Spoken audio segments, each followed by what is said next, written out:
Vikings, right? They went 8-9 last season. How do you think they did in this year's draft? Well, this year's draft, I was pretty high on all NFC North teams except for one. So with that being said, I gave A to the first two. So there's only two left. So only one of them's got to have a bad draft.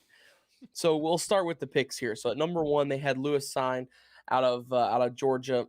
It's a good safety addition. That was that 32nd pick there. They had traded down twice, and I would say they did more with accumulating picks for next year and accumulating picks for this year with adding depth and stuff. I mean, if you look here, they had 2 second-round picks, they had 2 fifth-round picks, they had 2 sixth-round picks.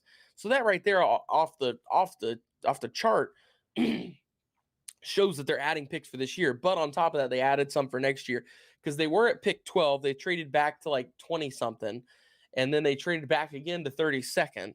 So for them making all these moves, they accumulated more picks. So that right there automatically kind of, boosted their draft grade a little bit for me.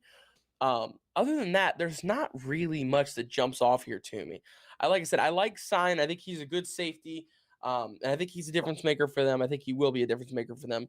And Andrew Booth out of Clemson, the cornerback.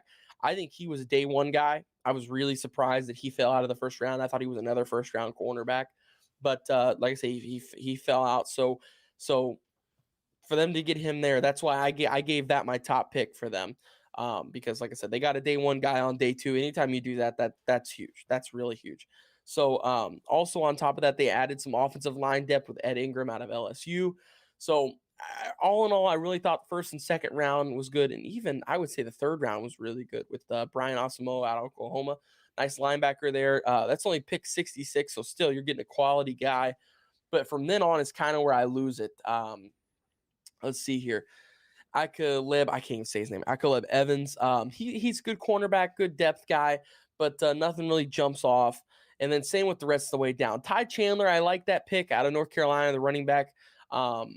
I think that adds some depth, but it also didn't really make sense because they've already got Dalvin Cook, they've got Alexander Madison, and then they've got one more behind that. I don't remember who the third string running back is for them.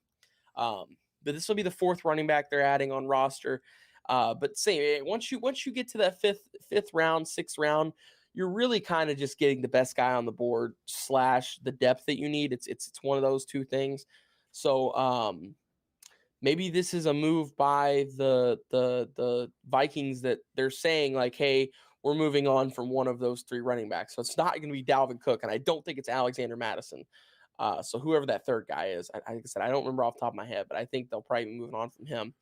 Jalen Naylor out of Michigan State with the 6th round pick. Once again, another guy just to add depth to an already really good wide receiver room. I will say, I think they added some good work here with Naylor for the wide receiver room because they've already got Justin Jefferson, Adam Thielen. So I think that was a nice addition to throw into that mix. And then Nick Muse out of South Carolina with the 7th round pick. I gave him a B plus overall, and like I said, my top pick for them was Andrew Booth out of Clemson, the cornerback. But I would say their picks were a B, but because they had done so much trading back and accumulated those picks and still got some guys that the Vikings I think really needed and filled some holes that they needed, especially at the cornerback and safety position, and the offensive line positions as well. Since they made some of those moves, I gave him a B plus. I gave him a B plus overall, but don't get confused. The plus on the end of that B is for the trading back. It's overall it's a B, but like I said, I gave him a B plus for the